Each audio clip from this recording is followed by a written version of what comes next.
Assalamualaikum warahmatullahi wabarakatuh. Kita buka lagi podcast kali ini. Saya tidak akan membahas tentang arsitek, tapi saya sekarang bersama teman saya ini orang USA, orang Sunda asli ya. Betul.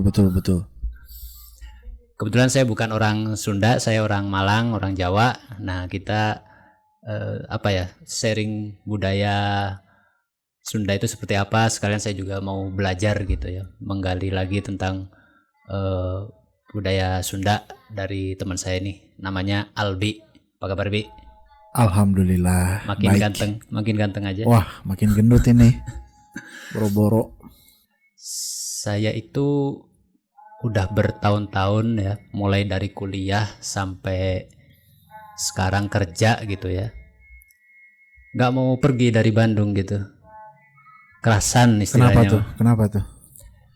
Ya selain udah pasti ada kerjaannya di sini gitu ya, ngasilin duit di sini dan sayang kalau ditinggalkan. Terus selain suasananya sejuk, dingin, orang-orangnya juga baik-baik gitu, ramah, menyenangkan diajak ngobrol dan sebagainya gitu. Ya baik-baik lah orangnya. Emang betul seperti itu ya karakter orang Sunda teh? Itu 100% betul. Karena kita tuh kalau dari kecil kita selalu dinasehatin dari orang tua tuh, jadi jelema tuh kudu somea. Artinya jadi orang tuh harus ramah, sopan, santun, baik. Nah itulah, itu yang memang sudah tertanam semenjak kecil gitu. Jadi itu kalau orang Bandung ramah tuh ya bukan mitos. Bener itu. Ya saya sendiri kan kayak gimana orangnya kan. Betul. Kalau melihat warga Bandung gitu yang ramah-ramah itu, kita sendiri jadi kayak segan gitu, ikut ramah juga jadinya gitu. Iya. Jadi kebawa-bawa budaya gitu. Jadi kalau saya misalkan pas di Jawa agak kasar gitu ya, tapi begitu di sini jadi lembut juga, ikut-ikut lembut gitu. Emang berdampak ya kalau misalkan kita sering berkomunikasi gitu antar suku gitu. Suku teh bahasa Indonesia. Kalau suku sih kaki ya. Kalau di Sunda tuh cokor, suku, kaki itu artinya. Tapi betul pasti berdampak karena kan apalagi kalau memang lingkungannya seperti itu ya. Mas Jerry sebagai pendatang tentunya akan mengikuti gitu. Mengikuti apa yang dicontohkan, apa yang diperlihatkan oleh orang Sunda itu. Terus memang benar ya kalau misalkan yang beredar itu katanya kalau di orang Jawa Barat, orang Sunda ini kreatif gitu. Memang benar, saya tuh sering main ke kafe, main ke tempat-tempat hiburan gitu ya. Pada pinter nyanyi, pinter ngelawak dan sebagainya gitu. Jadi makin betah aja di Bandung gitu. Memang gitu ya? Betul sekali itu. Memang kan Bandung pusatnya bukan klaim sepihak, tapi kan orang juga kenal bahwa kalau Bandung tuh pusatnya kreativitas. Ada band yang lahir dari Bandung banyak banget tuh. Seniman, terus arsitek mungkin ya. Iya. Terus apalagi fashion, makanan dan segala macam. Memang sangat tepat kalau dikatakan bahwa Bandung itu pusat kreativitas, orang-orangnya kreatif. Kalau tentang kuliner juga oke juga kan ya? Kuliner oke, segudang lah, nggak ratusan mungkin jenisnya yang tradisional, yang sekarang dari ini aja, dari bahan aci aja tepung tapioka kan bisa jadi cireng, cilok, cimin, cilung dan cici. Seblak sekarang yang populer. Seblak. Itu kuliner yang nggak diragukan lah. Kayaknya kalau misalkan otak kreatifnya itu jalan ya, misalkan kayak satu bahan tepung aja kan bisa muncul berbagai macam ide gitu ya. Betul. Berbagai jenis makanan gitu. Betul. Karena kan suka muncul juga yang viral-viral itu adanya di Bandung yang mulai gitu ya. Bandung yang mulai. Buat oleh-oleh. Dulu teh zaman saya teh keripik maici atau apa ya? Keripik maici. Iya itu legend juga tuh. Enak, keripik enak tuh. Apalagi Mas, ceweknya juga bagus kan? Ceweknya cantik-cantik. Wah, jangan ditanya kalau itu. Ayu. Pembahasan berikutnya mengenai kondisi alam Bandung itu yang selain sejuk ya, kebanyakan itu kan pegunungan gitu ya, Bukit. bukit-bukit. Terutama di daerah pedesaan itu pertanian segala macam itu kayaknya banyak variasinya gitu ya. Sayur, kemudian sayur mayur terutama ya, kayak padi juga gitu kan. Emang ini ya ulet ya kalau masyarakat Sunda itu kalau bertani. Ya, ya betul, masyarakat Sunda tuh ulet, telaten kalau bertani itu. Karena apa ya? Karena butuh sebetulnya. Saya rasa semua orang di Indonesia, semua suku di Indonesia juga sama. Tapi mungkin ada karakter yang dimiliki oleh orang Bandung, orang Sunda dalam hal bertani itu. Mau tahu apa? Apa itu? Nah, saya juga kurang tahu itu. Oke. Tapi kayaknya ada deh. Yang itu tadi betul, karena kebutuhan. Kalau bisa ditanam kenapa nggak ditanam gitu ya. Betul. Terlebih kan tanah Sunda, tanah di Bandung tuh kan subur. Sayang banget kalau dibiarin rumput liar gitu. Kan mending tanam sayur mayur, singkong buat kebutuhan atau apapun itu. Di samping ada kebutuhan, tanahnya juga subur. Coba di gurun pasir bisa nggak nanam singkong?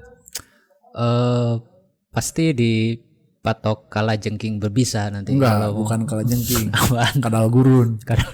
Nah, kalau di Bandung kan aman. Kadalnya ya kecil-kecil lah. Kecil ya. Jadi aman. Tanahnya juga subur. Betul. Nggak tandus. Sebenarnya kita itu hidup di nggak cuma di Bandung ya. Di Indonesia itu enak gitu. Tongkat bisa jadi makanan. Bukan tongkat jadi ular ya. Oh itu Nabi, cerita Nabi beda ya. Ya kalau di Bandung itu mau nanam apapun bisa jadi tumbuh dan bisa dinikmati hasilnya gitu. Coba kalau masyarakat desanya di gurun pasir gitu kan ya susah juga gitu. Jadi buat masyarakat gurun tuh. masyarakat gurun. Kebanyakan wisata di Bandung itu apa ya, kayak di atas gunung gitu ya, di Punclut terus di tebing keraton gitu kan, kebanyakan naik ke atas ya. Iya, betul. Untuk menikmati view Kota Bandung. ya. View lampu kota. City light kayak City gitu light. kan memang harus agak naik ke atas ya, ke pinggiran Kota Bandung, terus naik ke bukitnya baru kita kelihatan tuh lampu-lampu kota, city light itu. Mungkin itu karena selera orang aja ya. Sebenarnya kalau saya itu kan memang senang menikmati suasana alam gitu. Mungkin ya di kotanya juga banyak juga hiburan gitu ya. Tapi ya kalau di kota sih nggak kehitung ya hiburan, banyak banget tempat destinasi wisata. Cuman ya yang terkenal di Bandung tuh kan selain hiburan di kotanya, tempat-tempat bagus di kotanya juga tadi tuh alamnya itu yang bagus juga. Kalau di kotanya banyakan kuliner dan gedung-gedung bersejarah terutama ya. Kayak misalkan di Braga itu kan. Betul. Kemudian gedung sate itu ya. Itu padahal gedung pemerintahan ya, tapi orang ngapain juga ya berwisata ke tempat Nah pemerintah. itu saya juga kurang paham tuh, tapi memang dari mungkin depannya lebih ada tamannya juga mungkin. ya. Atau lebih selfie juga ya. Betul. Tapi kan Kang Jari tuh arsitek tuh. Saya kan ngelihat gedung sate ya cuman bangunan gitu. Tapi memang bagus kita lihat tuh, memang unik gitu. Ada apa? Ada satenya. Ada satenya di atas kan. Itu tuh sebetulnya siapa sih arsitek, orang Indonesia apa orang Belanda? Itu arsiteknya orang Belanda sebenarnya, bukan orang Indonesia. Itu kan dibangunnya pas zaman Belanda mungkin ya. Lupa saya nama arsiteknya siapa. Pokoknya orang Belanda lah. Nggak cuma gedung sate ya, banyak sekali. Ada Hotel Savoy Homen itu kan juga bangunan berarsitektur zaman Belanda gitu. Nah itu kan kalau pas Belanda datang ke Indonesia, mereka bangun bangunan-bangunan gede, terus gaya arsitektur Belanda dong, bener nggak? Sebenarnya arsitektur itu nggak melulu itu arsitektur Belanda, itu arsitektur Jepang, itu arsitektur Korea, nggak gitu. Jadi arsitektur itu berdasarkan zamannya, lagi ngetrennya apa gitu. Nah pas zaman Itu bisa berlaku global berarti. Global. Kita juga kan melihat referensi itu nggak cuma di kanan kiri kita gitu ya, di sekitar kita. Misalnya kita jalan ke mana, jalan ke Thailand. Bekasi, Oh, ya, ke Bekasi, kejauhan. Ke Thailand saya mah Jauhan ya. kejauhan. Zaman dulu juga mungkin kejauhan kalau study tour Oh, ke iya. Thailand zaman Belanda. Kalau sekarang sih cepet ya, sehari 2 hari nyampe ke Thailand. Jadi mungkin dari buku zaman dulu ya. Jadi ada buku-buku, mungkin koran-koran atau apa gitu ya. Jadi perkembangan arsitektur zaman, lagi tren Art Deco misalnya kan. Nah itu dibangun di gedung-gedung di Indonesia gitu oleh arsitek Belanda gitu. Tapi disesuaikan juga dengan iklim tropisnya gitu kan. Iya. Kalau misalkan di Belanda atapnya agak datar gitu, kalau di sini harus miring karena curah hujannya Kayak tinggi gini gitu nih, kan. kayak perumahan ini misalnya miring-miring. Itu karena emang geografis disesuaikan sama Geografis, iklim. oh Kalau yang nggak terlalu tinggi curah hujannya kan, yang ngapain juga bikin tinggi-tinggi ya, nggak ada hujannya juga gitu, sedikit. Kalau di sini kan sering hujan gitu kan, perlu ada kanopinya kalau jendela gitu kan. Biasanya kalau kastil-kastil Eropa itu kan nggak ada kanopi kan, iya, langsung aja langsung kayak jendela aja kayak ya, gitu kan. jendela kan, karena kan jarang hujannya gitu. Oke, balik lagi tuh tadi kan Bandung. Bandung dan gedung sate Dan yang gedung bergaya bukan gaya kolonial, bukan gaya Belanda, itu gaya Art Deco pada masa itu pas dibangun. Art Deco Ada teh apa itu? langgam gaya, salah satu gaya arsitektur, ada klasik, ada Art Deco, ada misalkan American klasik gitu kan, ada gaya tradisional Indonesia, banyak gayanya. Nah, selain itu kan terkenal banget tuh gedung sate. Ah. Selain gedung sate yang gaya Art Deco tadi tuh, ya. Itu apa? Apalagi itu? di UPI apa? Isola. Villa Isola. Ah. Itu juga kan peninggalan arsitek Belanda. Setipe lah kan, kita bisa ngelihat kan bentuknya kan sama-sama ya, ada sama-sama, kotak-kotak gitu. mirip-mirip. Mirip. Kalau pernah ke rumah saya kan? Nah, rumah saya tuh gaya apa tuh? Itu gaya vernakular mungkin ya. Oh, ada gayanya. Vernakular itu adalah penyesuaian dengan kondisi lingkungan gitu. Jadi misalkan kayak arsitektur tradisional kan, kenapa atapnya miring, ada tampias gitu ya, melindungi dari curah hujan gitu. Jadi itu menyesuaikan dengan kondisi lingkungan, namanya arsitektur vernakular gitu. Vernakular. Ya. Ke pertanyaan berikutnya ini, nggak terasa makin malam aja ya, udah mulai gelap langit. Ngomong-ngomong tentang orang Bandung, ada omongan gitu Kang ya, Kang Albi, kalau Omongan apa tuh? ya stigma atau katanya gitu ya, gosip-gosip lah ya, belum tentu pasti ya. Kalau saya sendiri nggak terlalu percaya kayak gitu.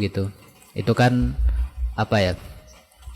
Ya pandangan masing-masing individu aja gitu.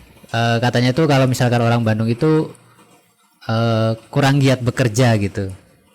Kalau misalkan gini, saya ini kan arsitek gitu ya, kontraktor gitu kan. Kalau ya saya dengar dari teman-teman saya tuh, wah kalau tukang Jawa itu bagus hasilnya gitu kan, beda sama tukang Sunda gitu kan. Itu benar gak sih? Kalau saya sendiri sih nggak percaya ya kayak gitu ya. Rajin ya rajin, nggak tergantung sukunya gitu. Ya, itu sih saya sering dengar juga sebagai orang Sunda asli gitu.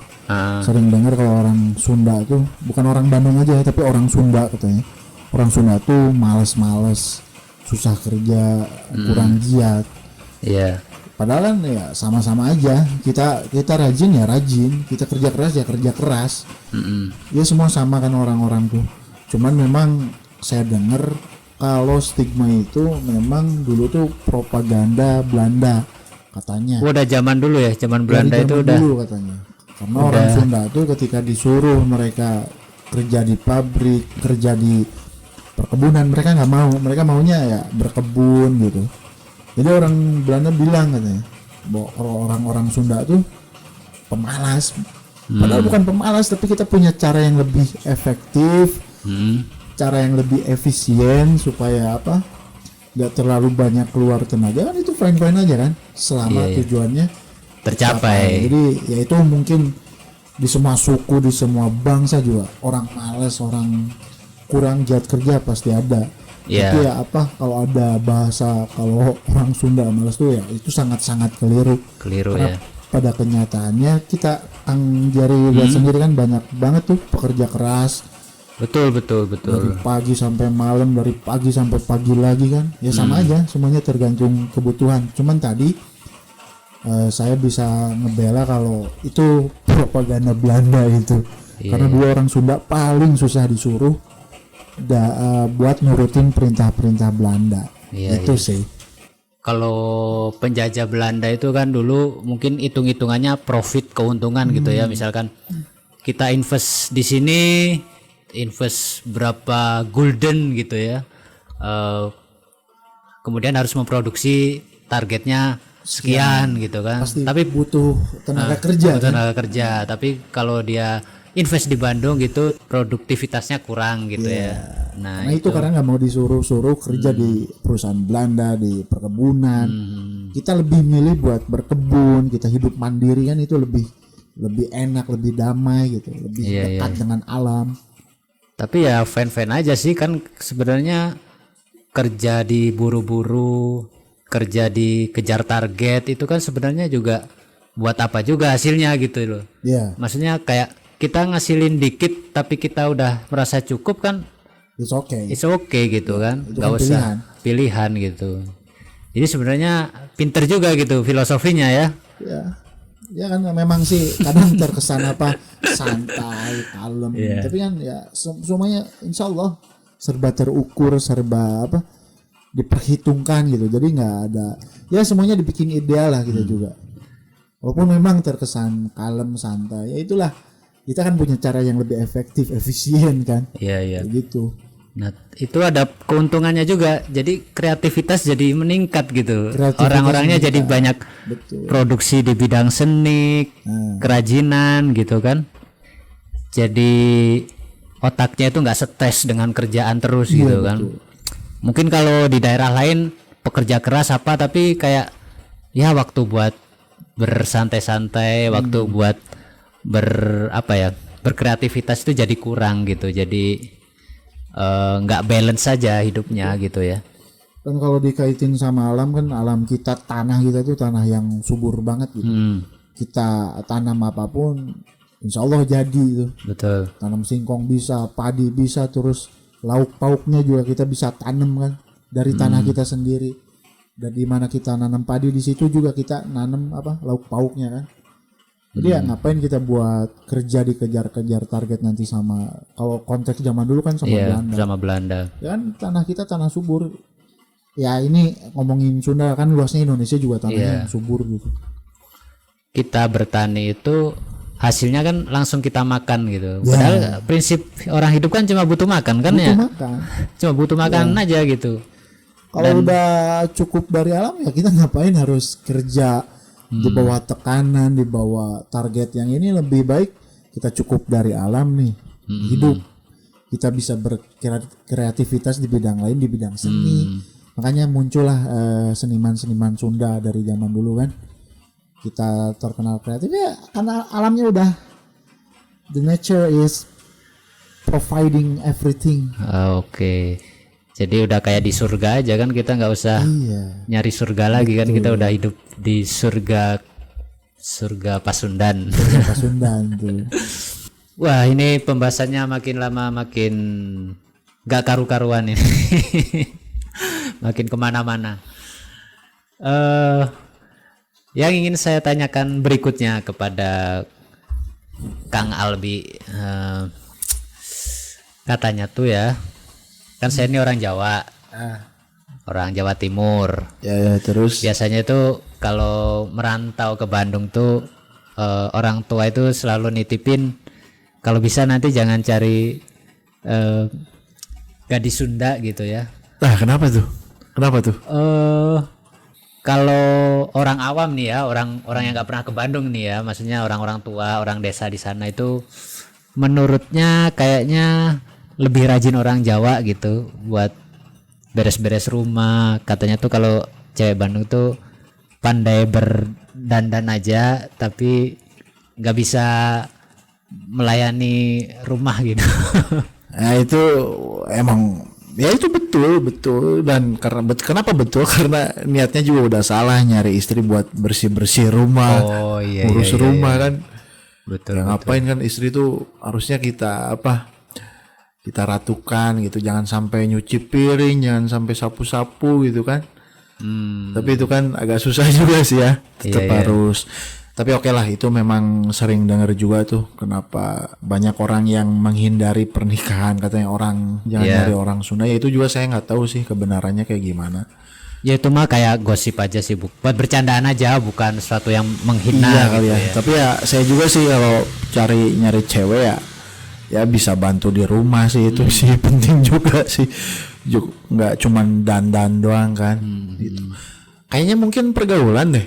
Ya memang sih saya juga banyak teman-teman yang asli Bandung yang memang dia tuh katanya kalau kalau udah nikah tuh nggak pengen nyapu, nggak pengen, ya pokoknya pengen diratukan ya. Dan Iya. ya mungkin lingkungan ya, cara dia bergaul mungkin ya itu kan cita-cita pilihan lah. Kalau kata saya mah cewek Sunda itu lebih bisa merawat dirinya untuk lebih cantik gitu ya, lebih itu anggun, mungkin. lebih Ya. menarik gitu daripada orang lain gitu ya. Tapi banyak kok yang di samping pinter jaga rawat diri, mempercantik diri, dandan. Mereka juga pada rajin gitu, pada bisa ngurus anak, bisa ngurus rumah tangga. Banyak juga kok ya, itu mah harus cari yang tepat sih. Kan ya mau orang Sunda, mau orang Ternate, Sulawesi, manapun gitu. Tetap kan harus sama orang yang tepat gitu. Iya betul. Ya itu masing-masing individu aja ya. Ya, Kalau itu dapatnya yang males ya males, dapatnya yang rajin ya Jadi, rajin gitu. Nyari istri tuh buat ini beresin rumah. Buat sapu-sapu. Oh, ya mungkin itu orang zaman dulu Orang ya. zaman Kalau dulu, kita sama nenek kita, sama ibu kita kalau di kampung itu kan mereka nggak pernah keluar, apalagi lihat TikTok juga pasti kan nggak tahu gitu ya. Yang ada di pikiran mereka itu ya perempuan itu ya harus jangan biarin kalau ada sesuatu yang berantakan di rumah. Jangan dibiarkan kalau misalkan ada cucian numpuk, kan itu Betul. pikiran sekilas orang tua zaman dulu gitu ya. Tapi kalau udah lihat TikTok, udah lihat Instagram itu kan banyak gitu yang nggak seperti itu gitu. Ya, itulah. Asalkan ada yang itu siapa yang beresin? Sama-sama lah. Oh, sama-sama, sama-sama apa ya? ngurus Sama-sama sadar rumah. gitu. Tapi kalau saya sih ditanya ke dalam hati kecil ya. Saya sih pengen yang bisa bersih-bersih, bisa masak, bisa ngurus rumah. bukan cuman ya gitulah. Mungkin bisa diajari pelan-pelan ya. Iya, Atau gitu. emang karakternya emang nggak mau ya atau gimana? Kayaknya lebih ke karakter sih. Karakter, Udah ya. kebanyakan sekarang kan banyak ya kan ada itu tuh yang lagi viral tuh, kalau ternyata kalau cowok traktir cewek tuh beliin makan tuh katanya bukan effort, tapi ya emang udah semestinya kan ya. Wah iya itu. Nah, itu kan agak-agak gimana ya, apalagi kalau masih pacaran. Kalau udah suami istri kan memang jelas ya itulah pengaruh-pengaruh yang harus Sosial difilter media. gitu. Sosial media yang liar, yang apapun itu muncul dan viral ya orang banyak kadang meniru ya. Iya, walaupun memang sebetulnya kan kalau di Islam semua tugas di rumah itu tugas suami sebetulnya. Ya sifat istri, sifat pasangannya cuman membantu. Ya gimana kita lah, pinter-pinter bujuk biar dibantu aja mungkin. Ya siapa sih yang mau rumah tangga cuman jadi bersih-bersih rumah, pasti kan pengen lebih dari itu sih ya. Iya nggak sih? Kalau saya mah mikirnya komunikasi sih ya, pembagian tugas yang terkomunikasi gitu. Misalkan kita beres-beres, kita juga ajak istri kita beres-beres gitu. Kita mah belum pada punya istri ya. Oh iya nggak, kita ngapain? Nggak usah ngebahas istri kayak gimana ya. Ya, tapi cewek Bandung cakep-cakep ya? Kalau menurut saya cakep dan baik, gampang diajak berteman gitu ya, berajak komunikasi gitu ya. Cewek friendly gitu Friendly ya? Waduh. banget ya. Tapi kan kalau cewek friendly katanya red flag. Benar nggak? Oh, nggak juga sih. Nggak juga ya? Kenapa tuh? Karena kan friendly itu awal dari sebuah hubungan ya. Maksudnya kita bisa kenal, kemudian bisa komunikasi, ya sah-sah aja gitu, asal tidak ke hal-hal yang negatif gitu. Oh iya ya.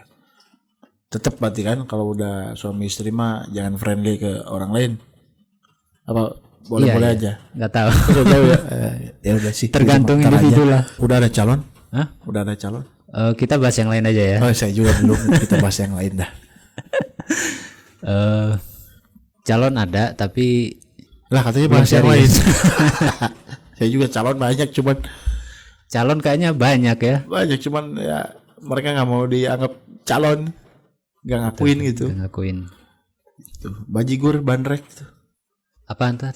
Minuman Bajigur itu ya bajigur. Pernah nyoba. Saya suka bajigur itu kan apa ya? Minuman apa tuh? Minuman Sunda itu, minuman khas Sunda, khas Ah, Bandung. iya. Saya suka minum bajigur. Cuman saya nggak apal isinya apa gitu. Kalau itu saya juga nggak tahu isinya apa bahannya. Kalau bandrek pakai jahe kalau nggak salah. Bandrek pasti pakai jahe. Saya nggak suka jahe, makanya saya belinya bajigur. Karena kalau di gerobak itu yang jual ubi rebus, Oh, iya. kayak ketimus atau Optimus Prime, Katimus yang dari kalau nggak salah. kelapa. Optimus Prime. Katimus kayak iya ya Katimus. Nah, kalau yang dari pisang apa? Ya pisang, cau, kulub cau. Enggak, yang di itu, yang disatuin di daun itu namanya apa? Kalau yang dari bahan pisang, dari Iya tahu. dari bahan singkong kan Saya lupa timus. namanya. Nah, tadi bajigur itu apa ya? Pasti ada rasa-rasa gula merah. Gula merah. Tuh. Apalagi coba bajigur. Kelapa mungkin.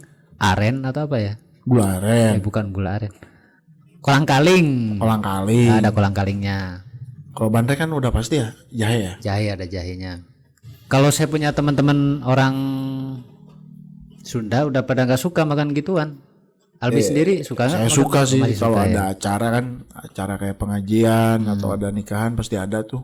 Kalau di kampung-kampung atau di kota juga masih banyak suka makan. Cuman kalau untuk sengaja beli pengen itu nggak pernah juga sih. Padahal enak loh. Enak ya. Bergizi. Bergizi juga. Daun pisangnya juga saya makan tuh kadang. Tapi dilepeh lagi kan. Oh enggak dimakan. Wah, Saya kan butuh ini zat klorofil.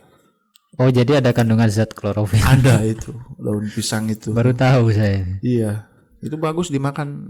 Jadi nanti kalau Mas Jerry beli makanan-makanan Sunda yang dibalut sama apa? Daun pisang. Daun pisang, makan aja daun pisangnya. Ya tapi kalau nggak direbus dulu nggak sehat tuh. Oh enggak kok, aman aja itu ulat aja pada hidup. Ya nanti tidak akan saya coba lah. Oke, bagus. Percaya ini nggak bumi bulat atau datar? Kalau saya dua-duanya percaya. Kenapa bisa dua-duanya? Karena saya belum pernah Lihat. keluar angkasa dan melihat gitu. Oh gitu. Jadi belum tentu bulat, belum tentu bundar gitu. Bisa kan. jadi lonjong. Bisa jadi lonjong gitu. Tapi kalau dari fakta-fakta ya lebih banyak fakta itu menyimpulkan bumi itu bulat. Berarti ngikut pendapat Pak Habibie karena fakta atau apa banyak ilmuwan yang lebih sepakat bulat jadi ya bulat aja Iya gitu. gitulah. Jadi ayam dulu atau telur dulu? Nah Paham ini nggak sih? bisa dijelaskan nih secara logika nih. Cuman saya lupa cara ngejelasinnya. Pokoknya orang jawab tuh ayam dulu. Orang ayam dulu ya. Ayam dulu. Keluarnya dari mana ayamnya? Ayam tuh dulu tuh diciptain dari daun mangga. Ya itu. Baru dengar. Sebelum ada telur tuh ayam dulu kan, bukan telur dulu. Nah ayamnya dari mana ya dari daun mangga. Gitu. Kenapa daun mangga jadi ayam nggak jadi kucing? Kalau kucing beda itu daun pepaya tuh. Kalau kucing Daun pepaya. daun pepaya. Tikus apalagi bagus tuh. Kalau tikus karena dia disolokkan mungkin dia Dari kaktus. kaktus. Nah, kalau kucing ada yang dari pepaya, ada yang dari bersin harimau. Jadi harimau tuh bersin, keluar kucing. Kalau buaya bersin keluar kadal. Ingus. Ingus. Buahnya lagi nggak sehat tuh. Iya. Kalau sehat baru keluar kadal. Oke. Kalau di Jawa Barat, di kampung-kampung di Bandung terutama ya, kayaknya sumber perekonomian itu ke peternakan lebih Kalau di menguntungkan mana? kayaknya. Di kampung-kampung di Bandung, misalkan kurban itu kan pada panen kambing itu pasti gitu. Tapi kalau ngeliat panen sayur itu kadang pas panen harganya turun gitu kan. Kayaknya lebih sejahtera peternak daripada petani, betul nggak sih? Saya sih kurang yakin ya, karena kan Yakin ya? kalau ternaknya secara masif, secara skalanya besar gitu, mungkin itu menguntungkan. Tapi kalau cuman beberapa unit domba gitu, Oh, unit iya. sapi kan bisa jadi habis duit dipakan. Habis di biaya ngasih Tapi makan. itu juga sama-sama gede loh resikonya. Resiko penyakit. Yang tani kan ada gagal panen. Bisa jadi kan kalau yang ternak-ternak Mati. mati atau kena penyakit, kena virus, terus harus dijual ke jagal, harga murah itu lebih. Terus dari tenaga juga lebih ini nggak sih? Lebih keluar karena harus nyari rumput setiap hari kayak gitu. 10 kayak gitu ya. Jadi sekaligus gitu ya. Pernah nyoba itu misalnya sama temen, kalau kita punya kambing 10 nih, motor 3. Enggak. Kalau pas kejual bisa beli motor 3 Enggak, atau pas bukan. ngemodal. Itu lirik Iwan Fals lagu kambing 10 motor 3 pondok gede itu. Ya kalau kambing 10 tuh terus sehari kita harus nyari rumput berapa kali, mungkin 2 sampai 3 kali itu. Iya. Pakai motornya pakai bensin, terus itu kan ngambil waktu juga ya. Ngambil waktu kita buat kerja yang lain, terus ngambil rumput itu kalau nggak beli itu ngambil apa, perlu waktu juga kan, perlu waktu kita ke hutan, ke kebun buat ngambil rumput. Kalau beli lebih jelas kita keluar duit tuh, 1 karung berapa, 20.000. Untuk 10 domba kita butuh 3 karung, berarti 60.000 kali 30 berapa, sedangkan keuntungan ketika dijual Nggak seberapa ya. seberapa, Ngari- bisa 2 kali lipat. Cuma Ngari juga kalau 10 domba lah tepar ntar. tepar domba Kalau juga ikut tepar. 1-2 mah cukup satu dua orang. Tapi kalau 10 ya Iya. mau nggak mau ngemodal, kecuali dikaryakan semua, bapak, ibu, anak. Ya itu nyari buat sehari-hari dari mana, kan domba nggak ngasih duit ya. Iya. Domba ngasih duitnya pas kurban, pas kejual kayak gitu. Kalau yang tradisional sih sangat kurang menguntungkan. Tapi kalau yang di manage terus skalanya juga besar gitu, itu pasti menguntungkan. Kalau yang lihat di pinggir-pinggiran kota Bandung yang kayak di kampung terus cuman punya 5 domba, 10 domba, ya itu mungkin lebih Pas-pasan ya. tabungan gitu. Bicara kalau kita bukan penghasilan pokok ya, Iya, bukan buat lebih kayak investasi deh. investasi Dia buat dia ngekonversiin tenaga dia sehari-hari buat nyari rumput biar jadi nanti duit kayak gitu. menarik sekali. Tapi ya mau beternak mau bertani ya ada untung ruginya ya. Ya, sekarang tuh justru ada penemuan baru nih. Bukan baru, mungkin saya baru tahu. Cuman teman saya bukan ternak domba, bukan ternak sapi, bukan ternak ayam. Ternak Bitcoin. Bukan, Apa itu? kecoa. Ya elah, masa kecoa di ternak? Kecoa diternak, kecoa buat pakan arwana kan. Harganya 1.000 rupiah. Kali punya 1 juta kecoa tuh. Berapa tuh? 1.000 kali 1 juta. Berapa tuh? Ya 1 miliar. Iya, 1 miliar. 1 miliar tuh. 1 juta kecoa tuh. Wah, udah jalan itu ternak kecoa. Udah, nanti saya minta videonya, beneran ini sumpah ada yang jalan. Baunya gimana itu, satu kecoa aja baunya Ini itu di ternak jenis satu. kecoa buat pakan arwana gitu. Oh, beda. Yang katanya sih nggak bau karena lebih memperhatikan kebersihan, katanya karakter kecoanya, terus lebih ya mandi sehari 2 kali si kecoanya itu. Katanya saya juga itu ya. Atau itu bukan kecoa, atau memang jenis apa ya? Kalau gangsir kalau di Jawa tuh apa tuh? Oh, bukan gangsing. Gangsir kalau bahasa Jawa itu, tapi apa bahasa Sundanya? Bukan, ini benar-benar kecoa. Benar-benar kecoa, tapi khusus buat pakan. Mirip kecoa kita loh, mirip kecoa yang ada di rumah kayak gitu. Nah, itu ide bagus buat ternak tuh.